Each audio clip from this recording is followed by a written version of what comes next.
আলহামদুলিল্লাহ। আলবেনিয়ার প্রাচীন রাজধানীতে আমরা এখন আছি, যেটা বর্তমানে রাজধানী নয়। ১২শ শতাব্দীতে এটা রাজধানী ছিল এবং ১৫শ শতাব্দীর দিকে উসমানী খেলাফত এটাকে আয়ত্ত করার চেষ্টা করে। একবার, দুইবার, তিনবার, চতুর্থবারে সেটা আয়ত্ত হয়। আজকে আমরা এখানে বেড়াতে এসেছি, দেখার জন্য এসেছি। যখন আমরা পুরাতন কোনো জায়গায় আসি তখন সূরা দোখানের আয়াতগুলো বারবার আমার মনে পড়ে, যেখানে আল্লাহ বলছেন, কাম তারাকু মিন জান্নাতিন ওয়া উয়ুন ওয়া যুরুইন ওয়া মাকামিন কারীম ওয়া না'মাতিন কানু ফিহা ফাকিহিন কাযালিকা ওয়া আওরাসনাহা কওমান আখরিন। তারা যুদ্ধ, বিগ্রহ, আনন্দ, উল্লাস, প্রেম, বিরহের অনেক স্মৃতি নিয়ে তারা এই সুন্দর বাগানগুলোতে থাকতো, বাড়ি ঘরে থাকতো। তাদের আধিপত্য ছিল, তাদের হম্বিতম্বি ছিল। কিন্তু আজ কোথায় তারা? কত প্রজন্মের মানুষ এখানে নিজেদের কর্তৃত্ব প্রদর্শন করেছে। তাদের ভগ্নাবশেষ আমরা দেখতে পাই। এই যে কিল্লা, পুরাতন কিল্লাটি আছে শত্রুকে মোকাবেলা করার জন্য। আমরা এখানে দেখতে পাই তাদের পুরাতন ঘর বাড়ি, বাগানগুলোকে দেখতে পাই। সবগুলো ছেড়েই তারা চলে গেছে। আল্লাহ বলেন, ওয়া না'মাতিন কানু ফিহা ফাকিহিন। তাদের বিলাসিতার কত ব্যবস্থাপনা তাদের এখানে ছিল, এবং এই বিলাসিতাগুলো তারা ছেড়ে ধীরে ধীরে তারা এই পৃথিবী থেকে চলে গেছে এবং একসময় হারিয়ে গেছে।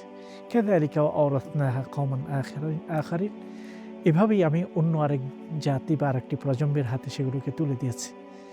হ্যাঁ, পুরাতন জায়গাগুলোতে গেলে আমরা এটাই দেখতে পাই, আল্লাহর কুদরতের নিদর্শন।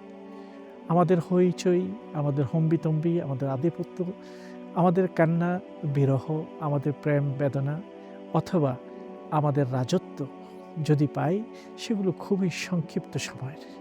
ভুলে গেলে চলবে না, এগুলো স্থায়ী নয়। আসল স্থায়িত্বের জন্য আমাদেরকে কাজ করতে হবে। এসব পুরাতন জায়গাগুলো যখন আমরা দেখি, তখন সেই শিক্ষাটুকু নতুন করে আমরা নিতে পারি যে হ্যাঁ, তারা যেভাবে রাজা বাদশাহরা চলে গেছেন, তারা দখল করেছেন, বেদখল হয়েছে, কর্তৃত্ব প্রদর্শন করেছেন, ক্ষমতা হারিয়েছেন, সেভাবে আমাদেরকেও আমাদের জায়গা থেকে চলে যেতে হবে। সাথে কী নিয়ে যাব সেটাই প্রশ্ন। সাথে যদি আমরা ঈমান ও আমল নিতে পারি, তাহলে রাজত্বটা আমরা সেখানেই পাব, এবং সেখানে বাগানগুলো আরও সুন্দর। সেখানে প্রতিটি জায়গায় নদী প্রবাহিত হবে। সেখানে যা আমি চাবো তাই আমি পাবো। শুধু আমি নয়, আমার পরিবারকে আমার সঙ্গী করে দেওয়া হবে। ইন্না আসহাবাল জান্নাতিল ইয়াওমা ফি শুগুলিন ফাকিহুন হুম ওয়া আজওয়াজুহুম ফি যিলালিন আলাল আরাইকি মুত্তাকিউন। আজকে তারা কি আনন্দ করছে। তাদের স্ত্রী কিংবা স্বামী, তাদের পরিবার, তারাও তাদের সাথে থাকবে। ছায়া সুনিবিড় বাগানে তারা আরামের চেয়ারে বসে আনন্দ উপভোগ করবে। সেই দিনের জন্য আমাদের প্রস্তুত হতে হবে।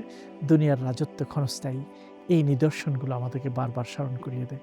কাজেই এসব সাময়িক হম্বিতম্বি দেখে, সাময়িক চাকচিক্য দেখে, সাময়িক আরাম বিনোদনের উপায়গুলো দেখে আমরা যেন হারিয়ে না যাই, বরং স্থায়ী জীবনের জন্য প্রস্তুতি গ্রহণ করি। আল্লাহ তৌফিক দান করুন। আমিন।